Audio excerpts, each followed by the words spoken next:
So, welcome to the Bihar Museum Biennale, and I have a wonderful panel with me, all of them sitting comfortably in their own homes and offices, unfortunately, but we would have loved to have you over sometime in the near future where we could all meet and obviously see the Bihar Museum, which everybody is talking about.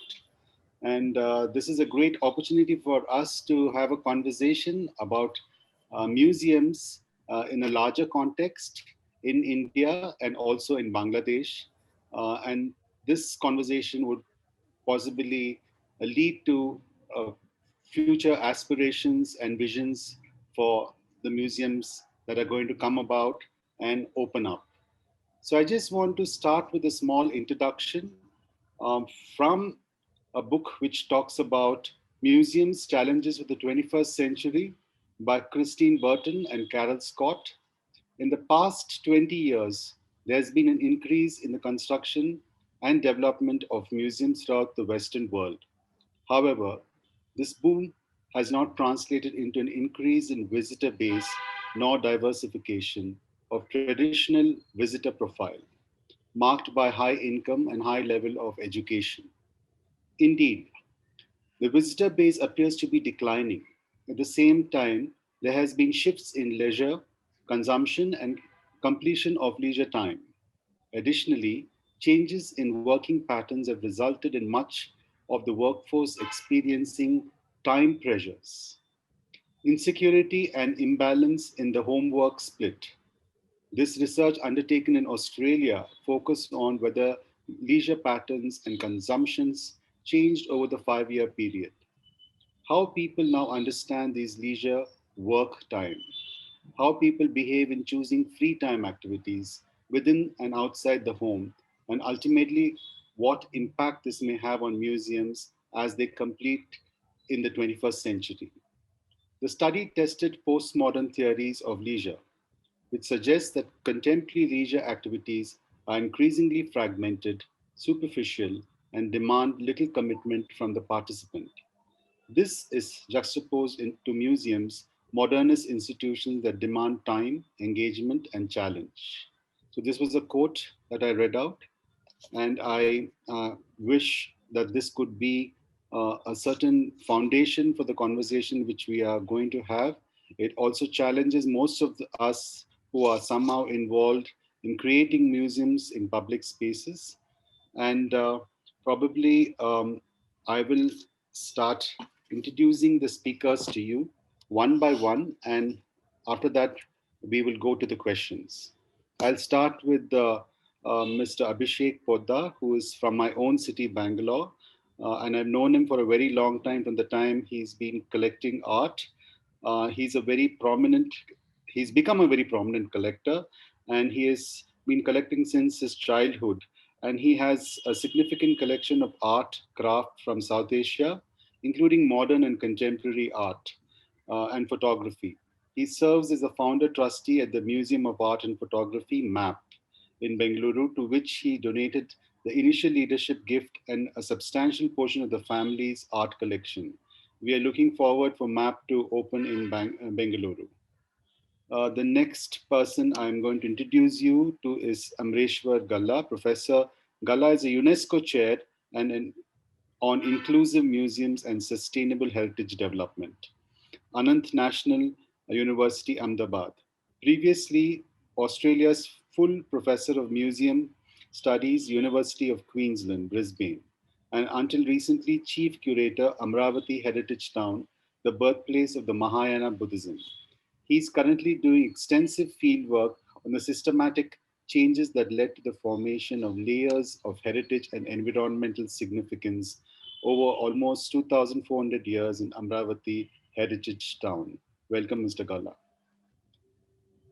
Roobina Karode, a very, very well known curator.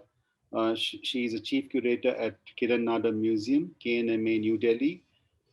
Since 2010. She has a postgraduate specialization in art history and in education.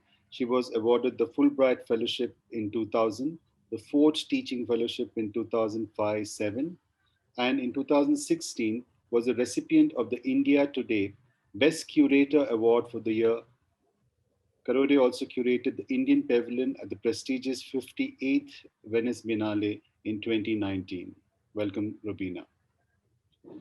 Professor Hoque is an author and a social activist of repute. He has written more than a dozen books on social, cultural study, and history. He has been awarded the Bangla Academy Literary Prize and the National Award, Ekshuke Padak. I don't know whether I pronounced it right. He is the founder trustee of the Liberation War Museum, a people's organization established in 1996. He directs the oral history project of the museum that has accumulated more than 50,000 eyewitness accounts of history and is involved in promoting justice for genocide and the concept of peace and tolerance in society. I'm very grateful for all the panelists to have been here, and I will start asking you uh, questions, and we will each one of you can decide what you want to answer. And the first important thing has been what is the role of the new museum?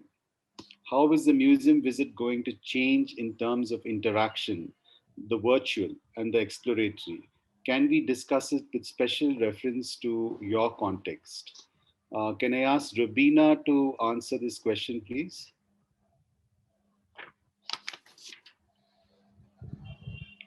Please unmute yourself. Can you hear me? Yes. Yeah. Thank you, Suresh, for the introduction, and I'm privileged to be with colleagues here who are all doing great work.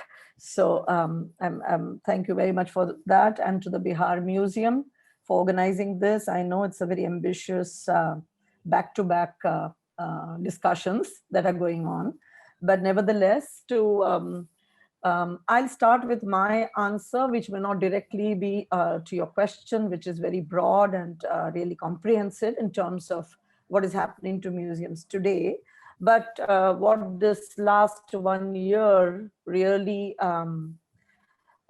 did was, and I think that this whole idea of what the future of the museum is, which was already a question that was in our minds, it has become more pronounced, in this last 1 year for all the crises that we are facing and we are going through.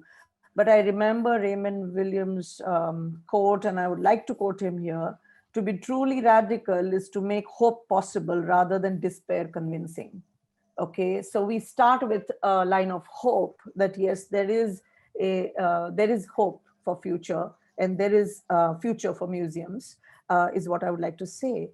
What I find very interesting in the last 10 years that I have been at the Kiranadar Museum of Art since inception is that there has been no one single definition now possible for a museum. It doesn't come under any one comprehensive definition. In fact, it should not be defined. I think it is very difficult now because it has acquired many different forms and many different connotations.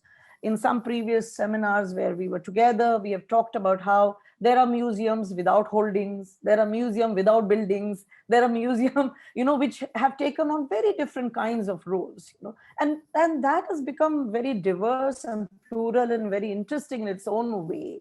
So I think the question that really is pertinent to ask is not what is this new museum, but what museum can become. Okay, what can museums do? What kinds of roles they can play, what kind of relevance they can bring to society, to people. And I think that is where it really deconstructs from a monolith institution into many different into many different kinds of institutions. So I start there, and I think aloud with everybody. I think even when we think about a new museum and its different kinds of roles, certain things still remain with us. For instance, a museum like us, which is right now located in a mall, okay, which is a museum, it's non-commercial yet in a commercial space, okay. It's not for profit. It has no fee. Okay, it has all those characteristics, and yet it has the challenge of being in a place where there are people coming to malls, but how will they really step into and cross the threshold of the museum? And that has been a very interesting thing. I can talk at some other point, but I like the idea that when we think about a museum in a particular location or in a particular context, the complexity of how it will function, and the complexity of the roles that it can play, and the complexity of the audience base that it will make becomes really very interesting. So that is something that I have been thinking a lot about. Okay. um, Now museums, we know that museums need to alter in the changing world conditions, in the advanced social thought that is going on. It has responsibilities both towards scholarship, but it also has responsibility towards its collections. So there are certain traditional roles that we are playing, but there are many other roles that become very important. So I think that one first thing that I would like to say, and if you give me just a brief moment, is I love what Glenn Glowry said once. He said, when I was young, I knew that if I have to see art, I only need to go to a museum. But that is not the truth anymore. Today, to see art, we not only go to museums, especially when we're talking about modern and contemporary moment, we go to art fairs, we go to biennales all across the world, we go to art festivals, we go to huge art galleries, which are not museums, which are commercial galleries.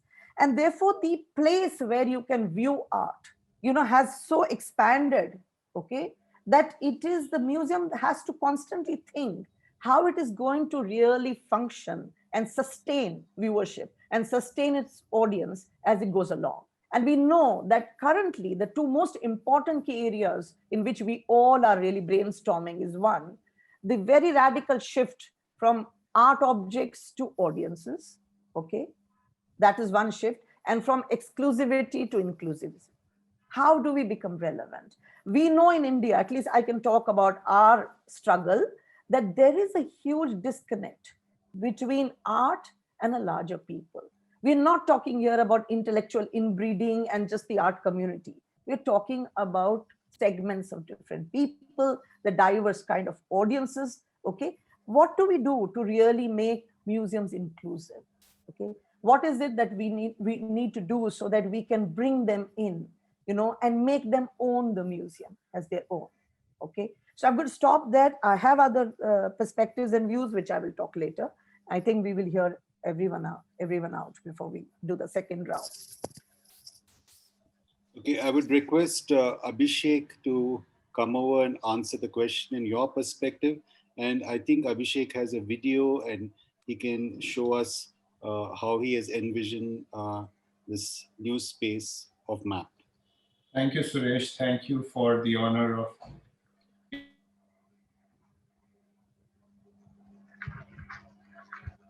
already encompass what is really the gist of what every museum in India must be facing. So I don't think I have many words of wisdom to add here. MAP is possibly the youngest museum on the block. It's a museum that's yet to open. And when the pandemic hit us last year, we really were in a bind as to what to do. And looking at all these things, how do we make it inclusive? How do we get to everybody? The wisdom that we came up with was, let's launch digitally, because we had given a word that we would be opening in December last year.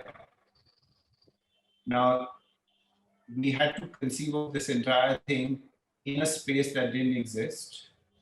And how would we do that? So for that, like you said, there is a short video which will explain that, and then I'm happy to answer thereafter. May I request you to please play the video?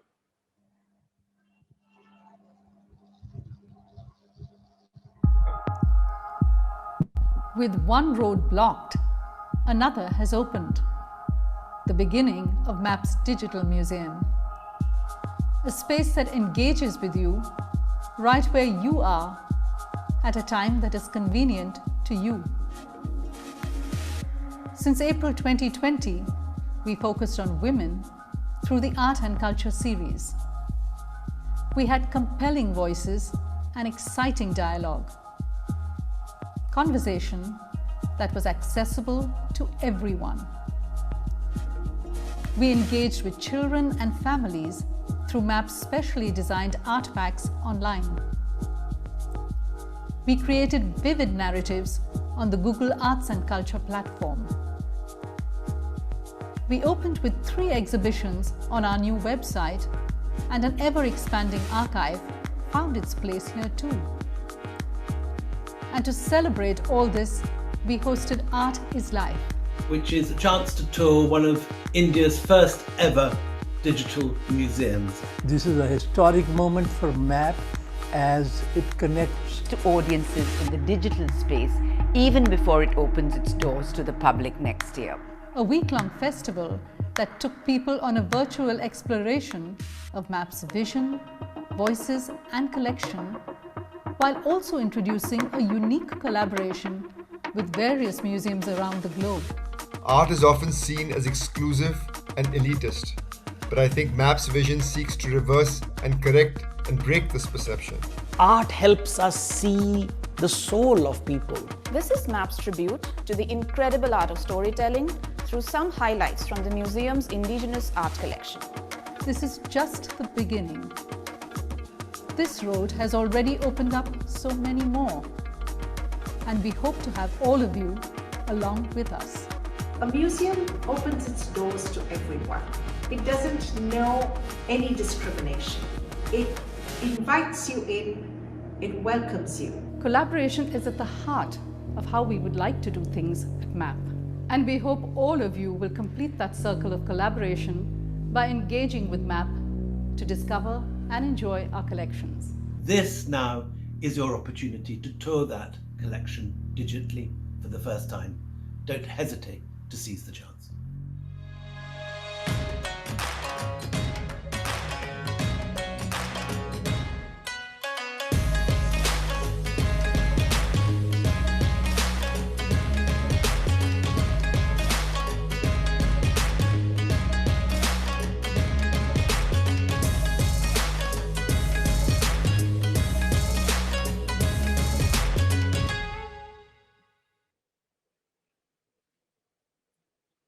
Thank you.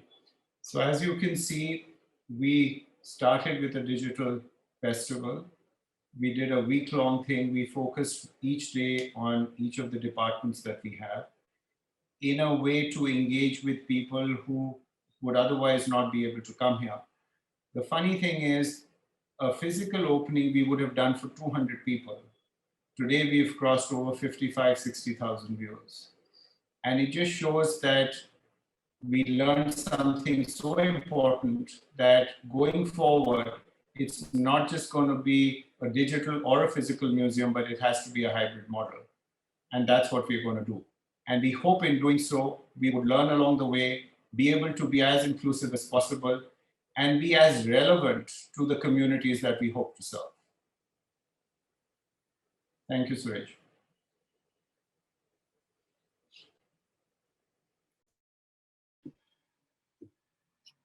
Mr. Hoque to speak now. Thank you, Suresh, and thanks to Bihar Museum for giving us this opportunity. And it is also very special occasion for us because we are doing it in March, and March has a great relevance in our history. On 25th of March, the Pakistanis unleashed the genocidal attack, and in the following 9 months, it was one of the worst genocide of the 20th century. And on 26th of March, the independence was declared by the founding father, and also our museum opens its door on 22nd of March 1996.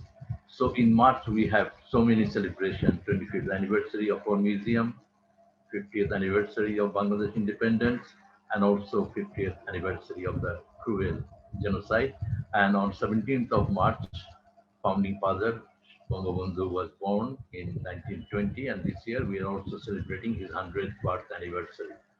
So it's a great occasion that in this festive mood, although in a very depressive situation, we have been able to present our museum to the very competent uh, persons here and also to the wider audience, and warm greetings to all.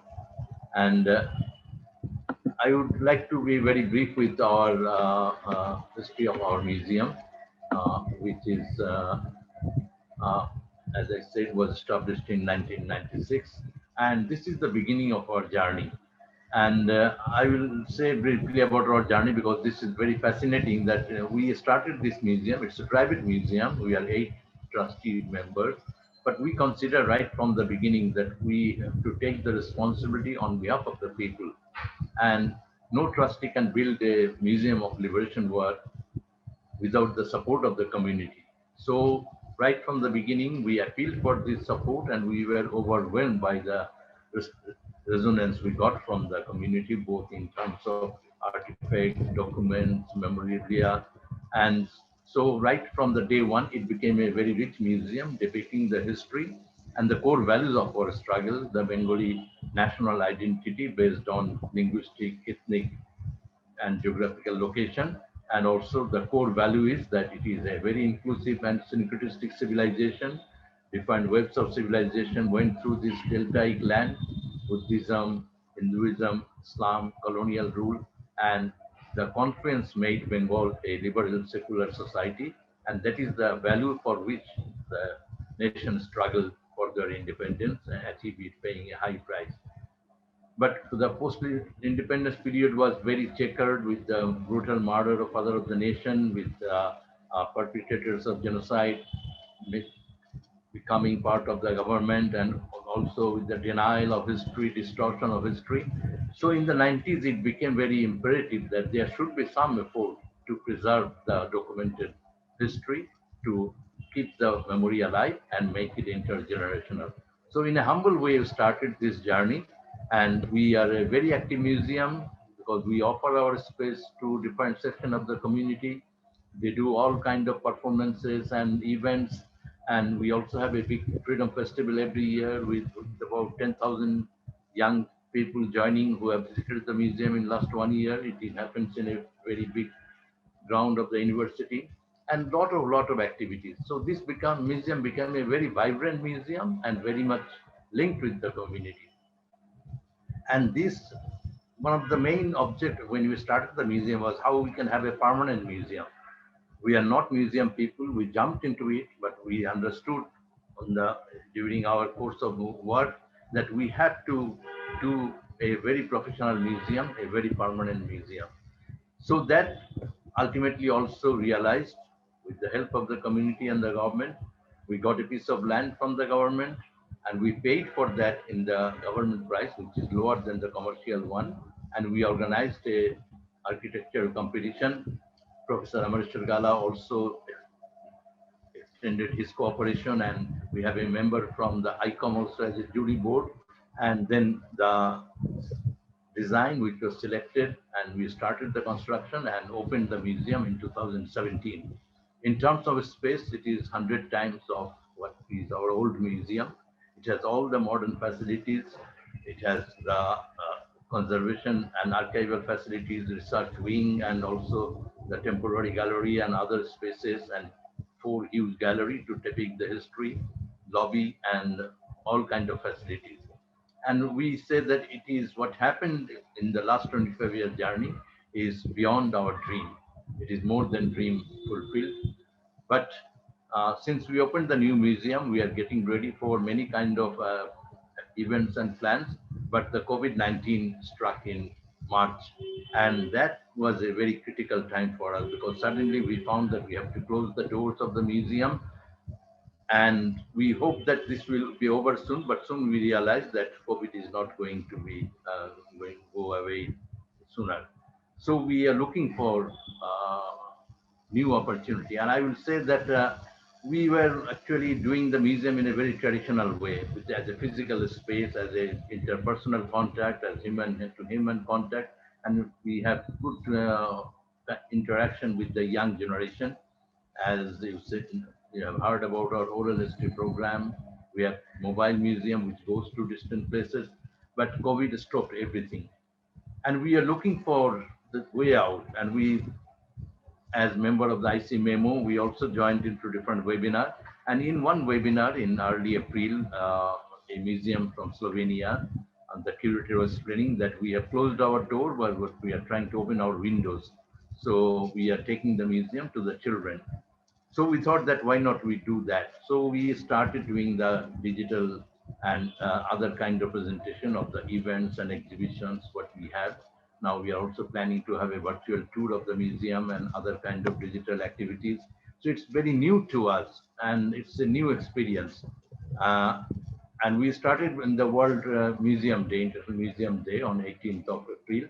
We actually have good contact with folk musicians and we asked them, since it is a day to celebrate diversity, they did their recordings and sent it to us and we compiled a video performance as our gift to the people on the museum day.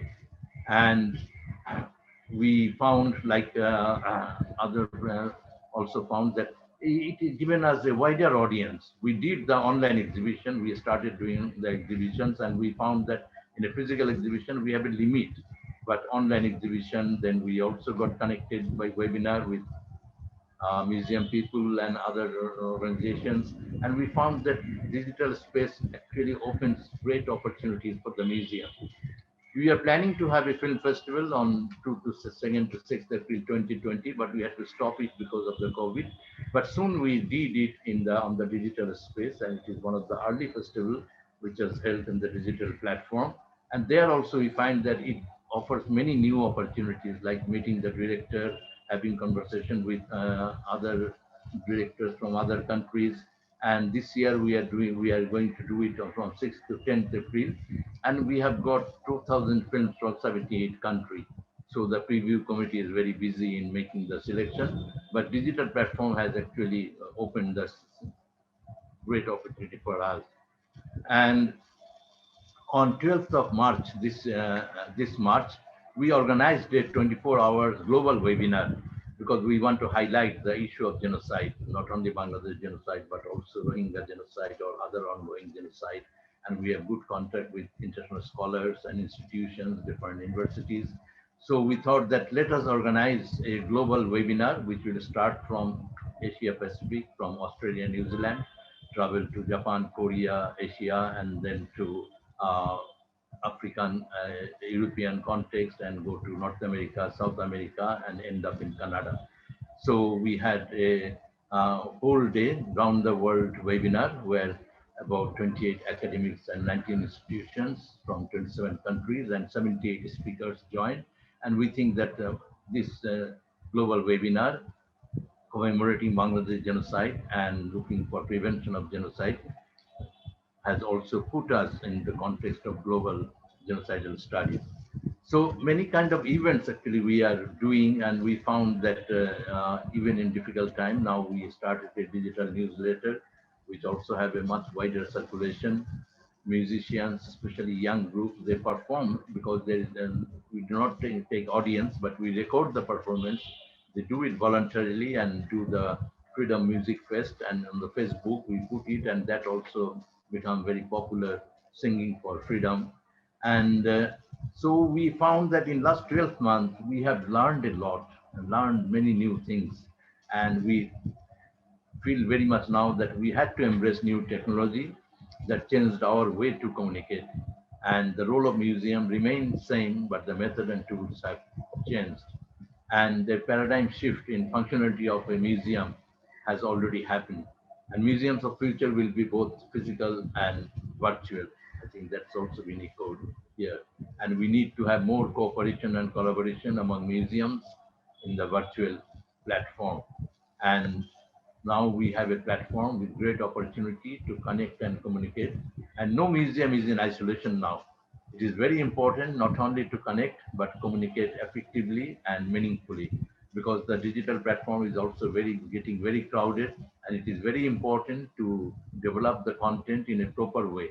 Not any content will do, but so there are a lot of new technology also coming, new system, and we are not very strong on that, but we feel that the global museum community should form some kind of alliance or platform so they can have sharing of their own examples, best practices, and also challenges, and also opportunity for museum people to get training.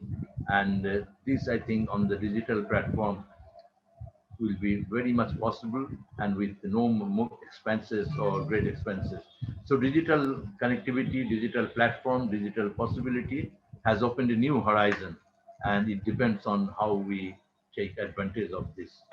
So this is what we have to say at the initial session. Thank you all. Thank you very much. Now I call upon Professor Galla to say a few words from his own Thank you. perspective. Thank you, Jayaram ji. Um, I would like to at the start, really express my gratitude to Anjana Kumar Singh and Dr. Alka Pandey for giving me this opportunity. They also brought me to see the Bihar Museum and talk about 2 years ago.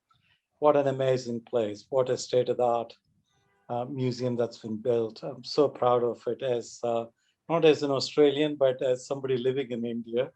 But I just want to answer your question about new museum and the quotation that you gave.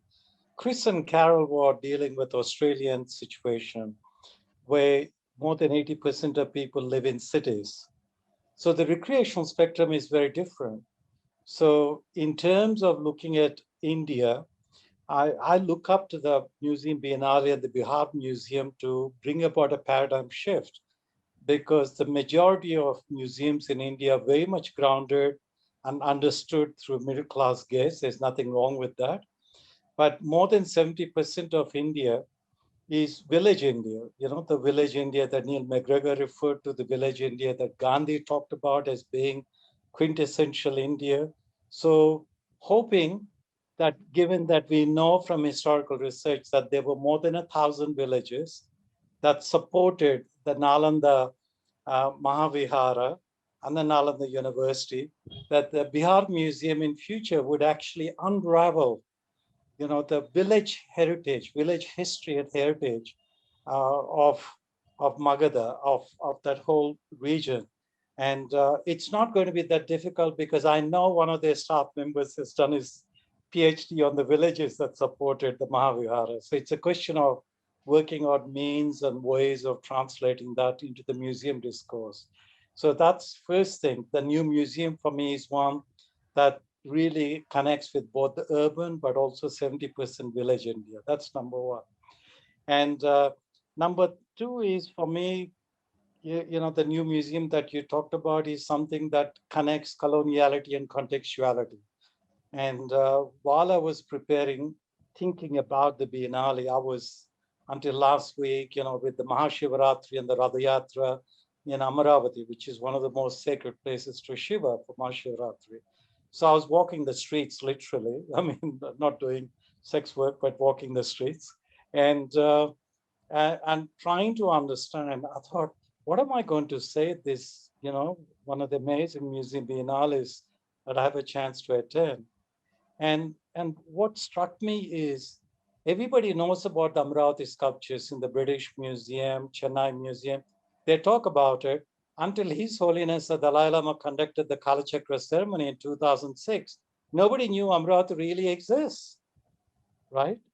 So I've spent last 6 years, and in fact, I did my PhD when I was but I think it's 35 years ago, on Amaravati. So it's a 300-acre cultural landscape. It's an eco-museum, which provides the context of the social, economic, historical, and the spiritual background to the people who made those sculptures and their descendants and their legacies.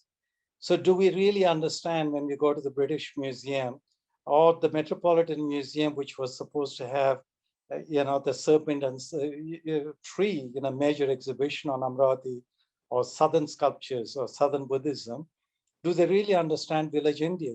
Do they understand Amaravati, where these sculptures were made? What kind of hegemonic aesthetic is it?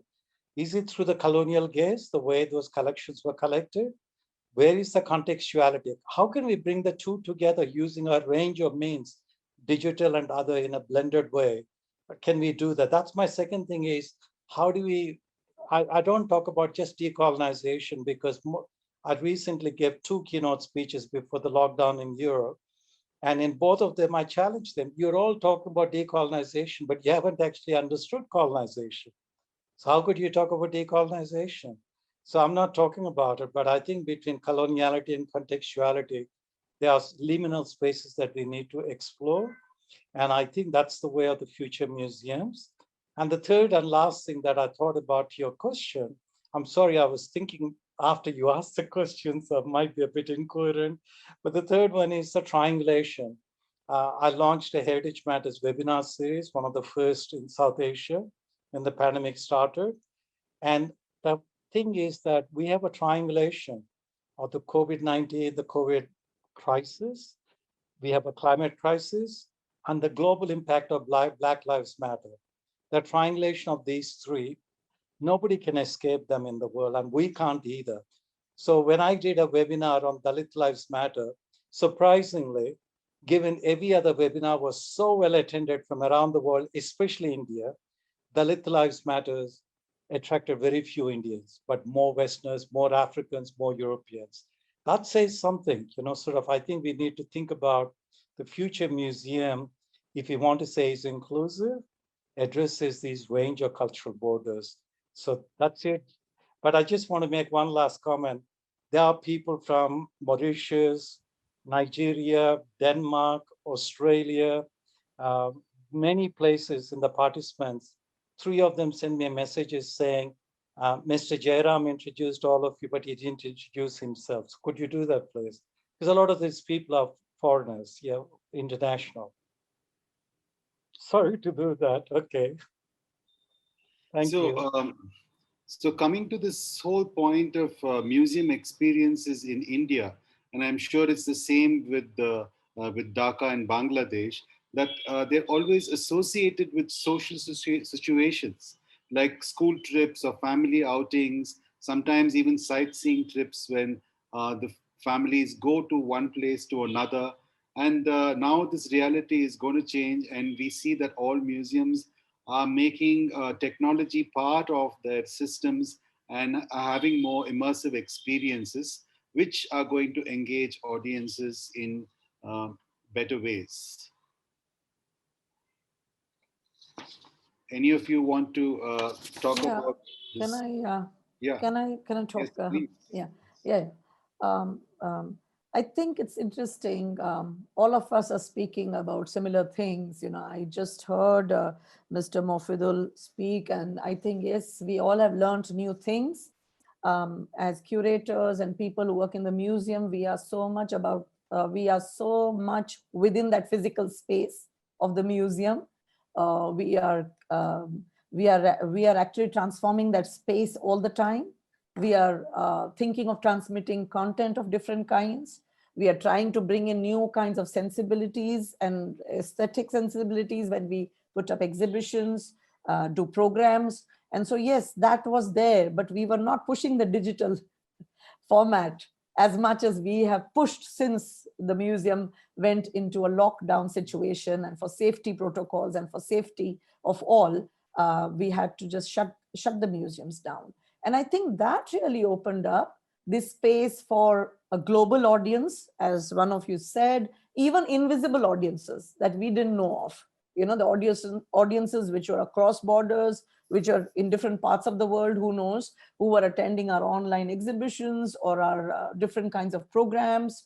But I would still add, and I think all of you have agreed and said about it, it's always, I've been somebody who really is a hands-on person who loves to really work with space, work with people, even involve like the security guard or the pantry boy or somebody who's really a carpenter who's come in to work on the physical exhibition making, so to say.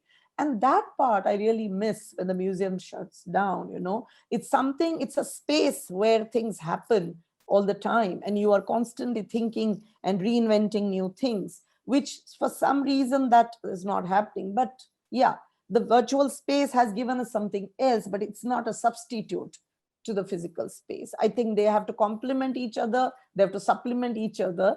They can't really replace one another. Okay. And that I'm experiencing more and more in the last 1 year now. I hear from people who have online fatigue. They're developing. There is so much happening. There are so many programs that at some point of time, I know that I sit with my team and say, please postpone this program. There's so much happening. How much can you expect from any one person to keep looking at the screen and sit alone in front of the screen and keep, So there are both these things which are very interesting. It's a realization that we will need many different tools, as Mr. Galla said, and so did Mr. Mofidul say, and so did Abhishek.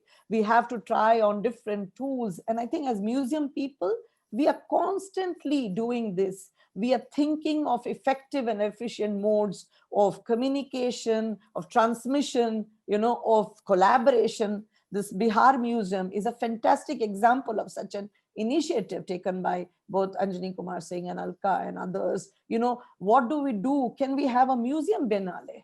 Okay, can we have museums come together? Can there be a platform where museums can start not just networking or speaking to one another, but maybe they can also shift their objects here and there, send it across, and can actually start cultivating a different kind of not just viewership, but also a kind of discourse on how this is possible. So museums don't remain in isolation, so that museum community can actually think much more. And I think there is a lot that can be done in that space.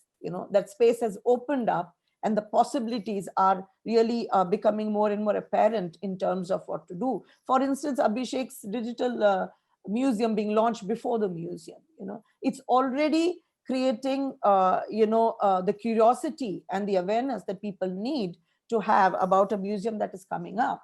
For instance, Kiran Nada Museum of Art. For 10 years, we have been without a museum building as such, okay? And so without a permanent collection on display, so to say. But in that 10 years time, it has made me realize that not only the museum, the whole practice of art has changed. The practice of art has evolved, So we have to think of how we are going to accommodate the experimental, the ephemeral, the unknown into the museum space. How do we think about that? What is that architecture of the future museum, which would allow these possibilities to be explored? And I think that becomes very interesting to think about, that yes, there is a traditional, conventional, or whatever you call it, a museum that we know about, what it was, okay? And we also know what is the demand of our times, what is the need of our times, and how that will actually impact many things, from the way we will draw in audiences, from the way we will communicate to the audiences, from the way we will use different kinds of display strategies, the way we will keep transforming, formats within which exhibition viewing may happen. And I think I'm very excited by this possibility, actually, what it will do. The other thing, and that is purely my thing, Suresh, and I want to share it here. I come from academia. I was teaching in art universities for 16 or more years, okay? So I come from that practice, okay? And I come from a place where reading, writing, all that was very important. Teaching requires so many different things. But when I came to the museum, I started thinking about audiences, thinking about how one can really bring audiences into museums, especially contemporary museums, because modern and contemporary art is very different from art which is antiquarian or has been there for long, has been written about a long, there is a history, a civilizational history that is being already recorded, documented, everything over there. So at that time, my realization was that we have to tell these stories in a very different way, okay? And for that, we have to really work on the content and the context, okay? It's not possible that everything can be theoretically and scholarly be transmitted to audiences which are not monolith anymore, which are audiences are of different kinds, okay? What will we do to actually be able to hook them. And I've realized that at least in our part of the country, in our part of where we are, it's very important to connect with the hearts of people. It's not just the intellect. It's not what you will give them just intellectually. It is if you strike a chord, if there is something soul stirring, if there is something that touches them, then those are really the takeaways which are unforgettable or indelible. These indelible impressions are extremely important. And for that, we have to think of language. We have to think of what types and kinds of languages. The semantics become important. We also have to think what kind of storytelling must happen. What kind of person. Therefore, sometimes I miss the physical museum because it actually brings people together. We are people who love to sit over a cup of tea or a chai and talk about, and narrate these stories to one another and learn from this informal way of getting together, of socializing. I see museum as that socializing space. It's not just a exhibition space. It's not just a site of display or just a repository. It's a place where people come together and they just let their hair down. They want to listen to each other. They want to transmit. They want to tell these stories to one another. And I think those are the most effective ways that I have found where learning happens, where they get hooked onto the museum, where they think that we must keep revisiting. Okay. And unlike the Biennale or an art fair, which happens for 1 week or 2 weeks or 3 weeks, the museum is a place where endurance is important. The museum is a place where a sustained audience is important.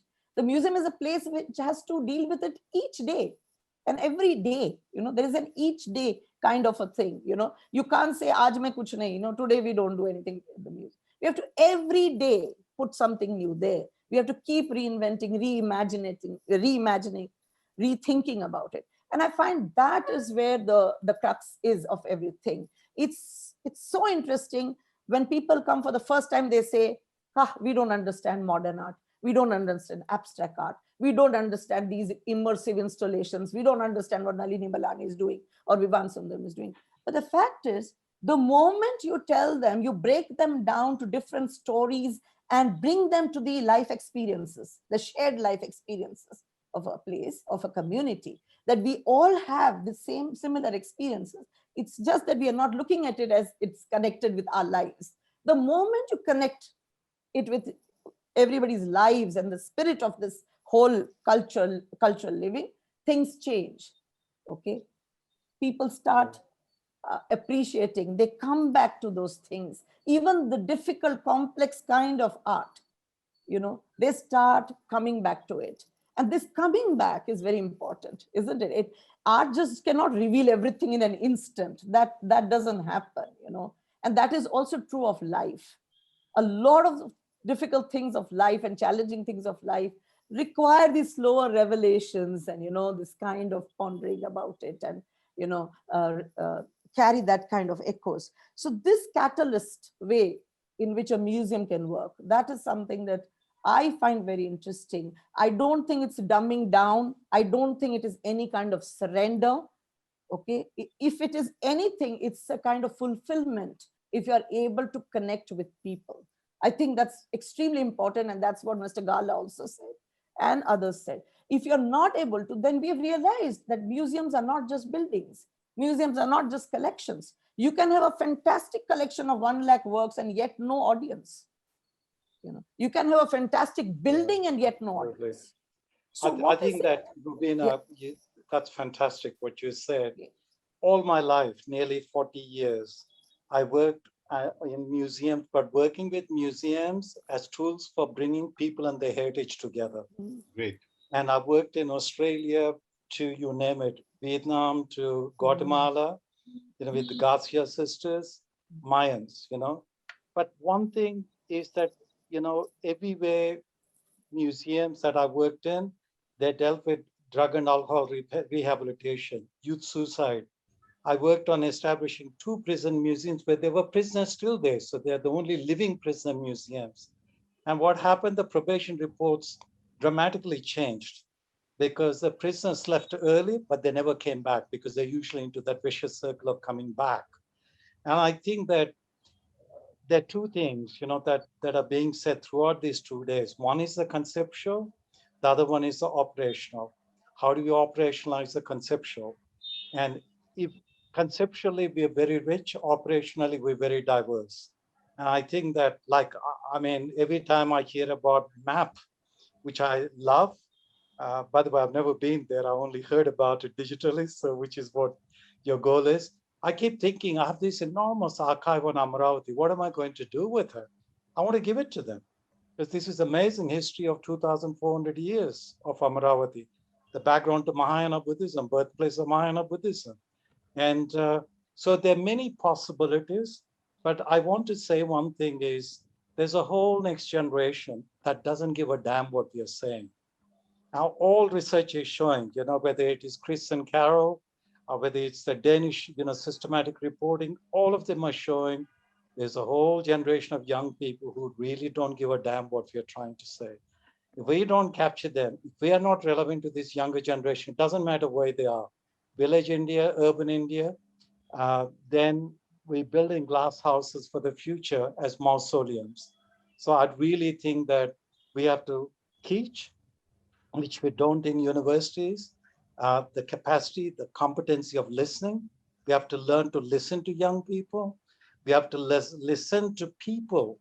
When I found that, working with drug and alcohol rehabilitation through museums, what a huge impact. It's one of my PhD students who started, a Brazilian artist who started with MoMA and others, using art to deal with Alzheimer's and dementia about 15, 20 years ago. Now it's very popular.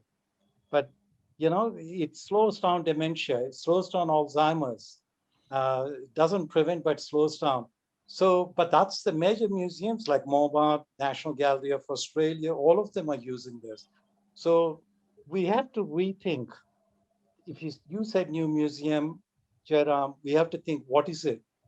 That new museum. And I think Roobina said that the whole question of how do we define, do we contain, or do we liberate the museum? That's what Roobina was saying. And Abhishek is saying that we can open up. And I tell you what, I want to say one last thing with Mr. Hoque here. I was there in the old rented house giving a talk on my work in Vietnam with 3.1 million people who are disabled because of Agent Orange, and the kind of work we were doing, because I worked for years in Vietnam. That's what they want, Mr. Hoque and all his, participants in that evening, really packed place. And what they're building, how the resources have come internationally through people who experience war liberation, and what they built, it's something I can't forget, the feeling I can't forget. I'm getting tears when I think of their collections. Everything in their collection opened a key to huge vistas of stories. And I give you one photograph that I can never forget. Mofidul, you remember the photograph of these big concrete pipes in Calcutta for sewage, sewage pipes. And there's this amazing black and white photograph. And I looked at it. I did a little bit of work with Mother Teresa. It came back, because these are the pipes in Calcutta where those refugees, people displaced from Bangladesh, where Mother Teresa started missionaries of charity in these concrete pipes. Where are those concrete photographs of those concrete pipes? In the Liberation War Museum, connecting with the history of Calcutta. Where are the Calcutta museums that are talking about the 3.1 million people that died in the British famine? Not a single museum is talking about it. So what is the Indian Museum? What is Indian about the Indian Museum? The largest museum in Asia, oldest museum in Asia. What is national about the National Museum in Delhi? I think we need to ask some very fundamental questions about museums in India. I had to go to Bangladesh. I had to, thanks to Mr. Hoque, to connect with that humanity on the streets of Calcutta in 1971.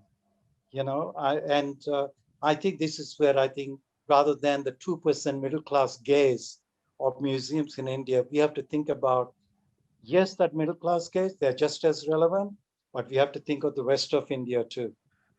So this is my life's passion. I've done this everywhere. So, or Mr. Hoque wants to say something. Yeah. Over to you, brother. Well, I think it's a very interesting experience, and we can share with you, Professor Galla. Now we have a huge space in the gallery space, So we put an actual pipe in the section, the refugee section, with a large photograph of how people lived in the pipe. And we encourage children to sit in the pipe, to stay there for some time and take the feel of it. So physically, it has given us great opportunity, but now we are actually facing this challenge of the doors are closed, and we also feel that not everybody can come to Dhaka and visit the Liberation War Museum. How we can take the museum to the, as you say, to the people who actually embraced us. We received so many mementos from so many parts of the country, and it is very important to reach out to them. And I think we have this mobile museum, and that also has this limitation, but we have a teachers network, and we try to actually, through this network, we try to do some meaningful work. Now, with the change in the curriculum, now the history of Liberation War has become part of the curriculum from the primary level to the graduate level. So we are getting students coming on their own or encouraging the institutions to go and visit the museum. Uh, but I think this also we have now digital lab which is established in many of the schools, and we are thinking of how we can give digital content to the schools, so that can be part of the curriculum, and the teachers can show these maybe 5 minutes clipping or something like that from our collection, relevant to the story or the poem that the student will read. So it is very important actually not to have a mega narrative, but to have narratives in small bits targeted to the audience, prepared for them. And I think digital platform gives us this opportunity in a great way. So we feel that we can interpret actually our collection, our resources, and the message that we want to carry forward in many different ways. And I can tell you that we are every year we observe the Hiroshima Day, and we invite the students to come to the museum, and they make the white storks as a symbol of freedom, as Sadaki Sasako, the child who died doing this. But this year we found that last year that all the schools are closed. So we made an appeal, we made some contact with the schools and through the teachers, to the students, that they will do the storks at their home in remembrance of the Hiroshima Day. They will take a snapshot and send it to the museum, and we will make a presentation of that. So this is how they, even from their home, they are connecting with the Hiroshima story or with people suffering in other country, and also how children actually uh, uphold the concept of peace. So we found that a museum has to be very innovative. And we think that 50th anniversary has also opened new opportunity for us. We are looking into it. And just 1 week ago, we got a offer from Presidency University professor with whom we are working on another story. But he said that there is from Vishwa Hindi Parishad, Calcutta wing, they have organized a group of volunteer students who will celebrate the 50th anniversary of war. So war game is very popular with children. So they will look into it and do a timeline podcast or short video or research highlighting the war that happened 50 years ago, where Calcutta is very closely involved. So they want volunteers from us. We gave them volunteers, and they will now work on it on podcast in many ways, which we do not even understand how they want to see it. But it is the younger people who want to address the history in their own way, and we connected them with a group in Bangladesh. So I think this was not in our thinking before. We are thinking of museum as a physical space, but now it is museum without walls, museum beyond the borders. So I think it is very important that we discuss, we continue sharing our experience, and we will find many ways, because we inherit a common history. The subcontinent is in very big problem in many kind of intolerance and other issues. So it is very important we look into the history and take the inclusive lesson from history and make it meaningful for the new generation in a very attractive way. That's what we feel, and we are trying to do that. I just have a question that could actually encompass all your observations, because I have seen KNMA engaging with educational programs. I've also heard Mr. Hoque trying to connect with children, etc.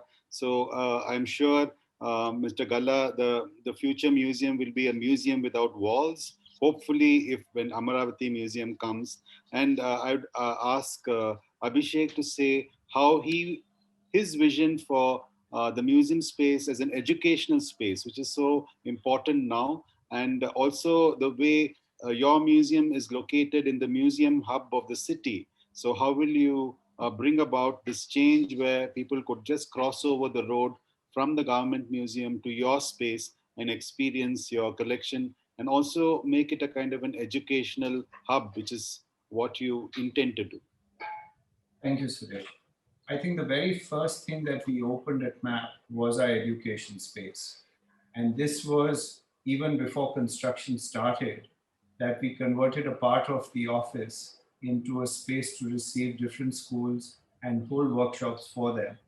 The whole idea was, how does a gallery become a classroom? So we would actually curate an exhibition within which the kids would be participating in a workshop to learn about art.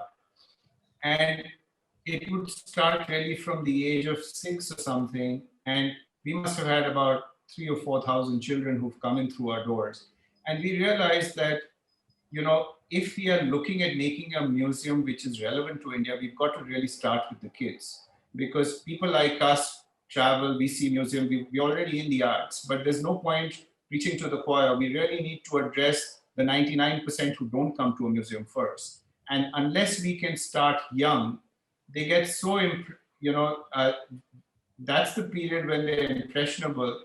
But once they are about 14 or 15, and the kind of normal museum experience they've had is lackluster, that's going to put them off art for the rest of their lives. And very often the schools would say, but art is not a part of our curriculum. So why should we be wasting 3 hours of the kids' time? So we actually asked them to give us what was in their curriculum and if we could teach them that through art. And I think when they saw the success of that is when they started believing in us. Of course, the last 1 year, our education space is not been functioning physically. We've had to move it all online. And what this has meant is a lot of the underprivileged schools and the government schools that we were looking at from the poorer sections of society, they unfortunately don't even have internet access to be able to reach them online. But what it has also meant is lots of schools outside of Bangalore, which we were never looking at, we can now access. But we're all talking about what the future museum looks like. I, for one, have no clue what it looks like.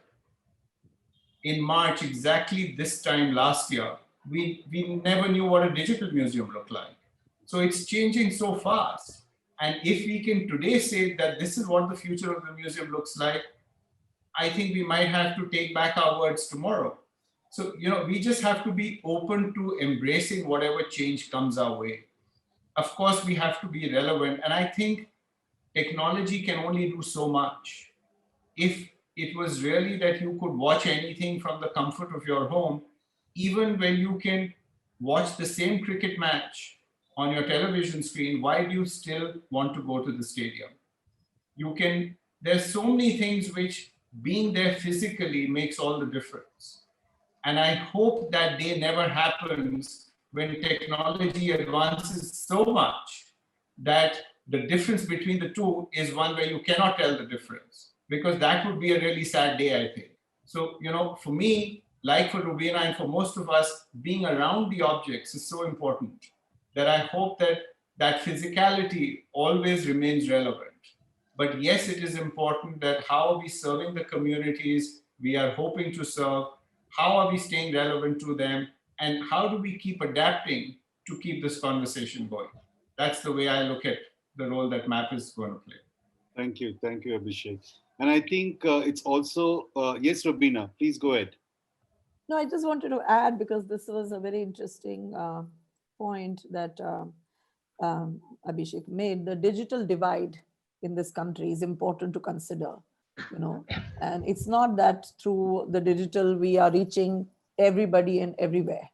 Okay, there are people who have no internet access. There are people who have no way to really come about or check social media or come on digital platforms, or don't have smartphones, whatever. So that is one consideration, very important for KNMA, because that is something. I mean, we have to think about equity. We have to think about all those important parameters. So that's one thing. But it's a very interesting experience I had recently, thinking just because people are still talking about the pandemic and the endemic and, this endless kind of situation. So while working on curating a exhibition in Moscow, I'm still curating it, but we were to go ahead and we found that we had completely done the layout, everything. It's a very, very vast, huge exhibition, whatever, with showing contemporary Indian art. We found that during this pandemic, protocols changed, safety protocols changed, fire protocols changed, social distancing became important. And so we had to redo the entire layout according to the new requirements that the museum must follow, certain rules that the museum must take into consideration as to how many people can come in, what is the distance between two artworks, what is the distance between the fire place or the AC thing and the work, etc., etc. But more than that, what I found fascinating is a discussion on how do we are going to now online think about doing condition of artwork reports. Since I can't go to Moscow, since the Moscow team cannot come here, okay, and there is this time in which this is all free, it just makes you think what all is possible through the online platform in the functioning of a museum, whether it is exhibiting, whether it is thinking of a program, whether it's outreach, whether it's something else. Okay.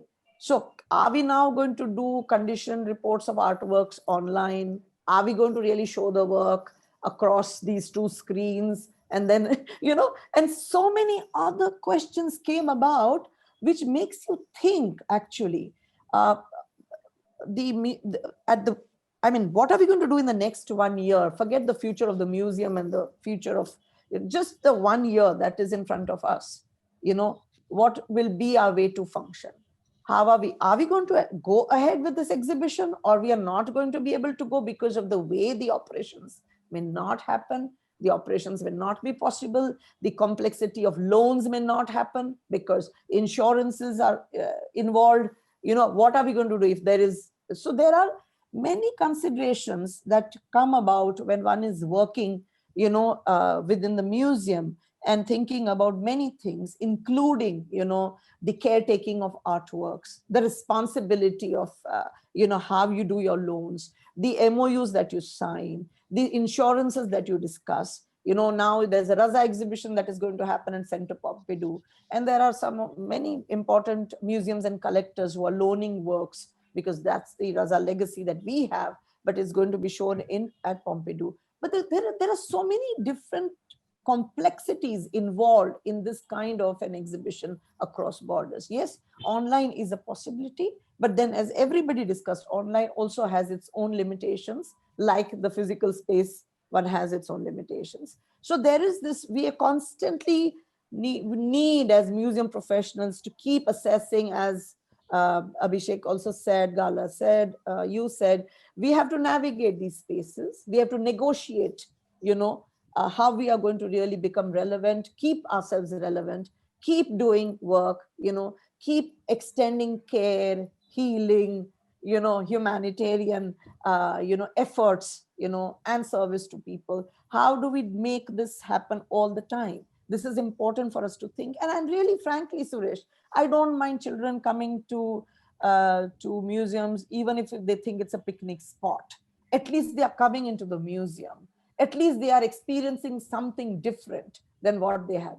And I've realized one thing, that the problem is not with kids. The problem is with our attitudes.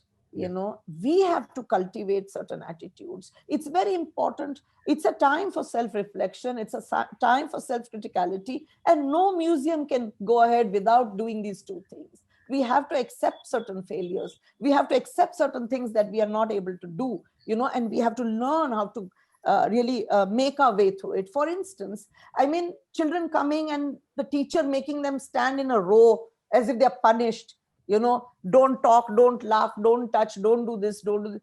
It's a punishment. Why do we make anything and everything a punishment for children? Why this kind of, why do we do this? I mean, why we are killing their curiosity at every level? I can understand that, yes, touching a particular artwork which is not supposed to be touched, but we can teach that. We can teach it in a gracious way. We can teach it in a more, humane way. Okay, that there are certain things that need to be taken care because we preserve them. They have to stay for generations. There is a way to do it. The whole attitude is so problematic for me, because this is where I remember an artist, you know him very well, Valsan Koleri. He did an exhibition in Baroda, where I studied also, where he just did some work with ropes and stuff and put it on the floor. And that exhibition was visited by blind kids. Okay. And believe me, all the blind kids touched it, played with it, moved it, which was the intention of the artwork and the artist. None of the people who have all their senses there even went close to the work. Now, if we are going to pedestalize everything and sanctify everything and make it such a sanitized environment, which has been continuing, I'm not saying not to respect an artwork, not to have a contemplative space. I'm all for it. There are works that require contemplative spaces. There are works that require immersive spaces, and there are works that require mess. Who knows? There are works that need to be touched, need to be, dealt with. Now, if we are going to not cultivate these attitudes, then you can't say, it's no way that we can say the youngsters are running away. The youngsters are running away because we are making them, we are scaring them. They just cannot cross the threshold. They think this museum is holding some strange things, So that's where, okay. Okay, I think Abhishek can have a short word. We're running out of time, and I just want to pick up one question from the audience, if I may. I think we just have a few minutes. Thank you, Suresh. I think we've had a year of incredible learning, and I think everybody has had something useful to say. It's really about listening to what is being told to us. We thought we knew everything, and it's, the funny part is before you do something, you know much more about it than once you start doing it. And once you have spent at least a year or 2 years doing it, you realize how little you know. And that's the stage we are at. We thought we were doing everything for, people who have disabilities, until somebody came to us and had this conversation and opened our eyes to what needs to be done. We changed our entire plans. Today, we are trying to make it actually accessible to people with all kinds of difficulties. And that's when the question came that what about people who can't afford your ticket? So these are conversations we hadn't even thought about. When the pandemic happened and when we realized, we said, okay, now how would people even go to one another's museums, and what do? We did exactly that, Dr. Hoque, about Museums Without Borders. That's what the series is called. Today, MAP has collaborated with, I think, 60 museums across the globe. We launched 6 of them during our opening with some of the world's leading institutions, where one object from MAP's collection was in conversation with one object in their collection, and similarities and differences were being brought out by 2 curators or 2 directors at either end. And I think there are a huge possibility of collaborations, and it's not just collaborations with another institution like that, whether it's a school, whether it's a foundation, whether it's with a student community. I mean, it's just, if you can think about it, you can do it. So a lot of what we are limited to is the scope of our own minds. And technology just enables that to happen. I don't think any technology has been done about something that you can't even dream about. Somebody's dreamt about it. So if we start dreaming, we can do it. And that's all we need to do. Thank you, Abhishek. I have one question, and I think I'll ask this question to Dr. Galla, and it is from Meenakshi Chowdhury, where she says, what kind of strategies we should develop to make this virtual/digital museum make rechangeable to the unreached segment, particularly to the rural population having limited access or no access to internet? Well, I think it's a very good question. And I thought you were going to refer to another question, which is actually when I said what is national about the National Museum, the person misinterpreted it as what is national in the National Museum. Okay. It's a conceptual thing that I was talking about. But getting back to the question that you posed, I think that the various possibilities, if you look at India, nearly 680 million people have mobile digital phones. 680 million. I think Abhishek is talking about very simple ways of listening and understanding. And how do we actually communicate? How do we share? How do we crowdsource? We want to do an exhibition, how do we crowdsource about Village India, for example? You take the state of Andhra Pradesh, for instance. I mean, it's the first state to digitally collect taxes, right? I mean, everything was digitized taxes. Yeah, while United States is wasting paper, with counting ballots, India is doing everything digitally.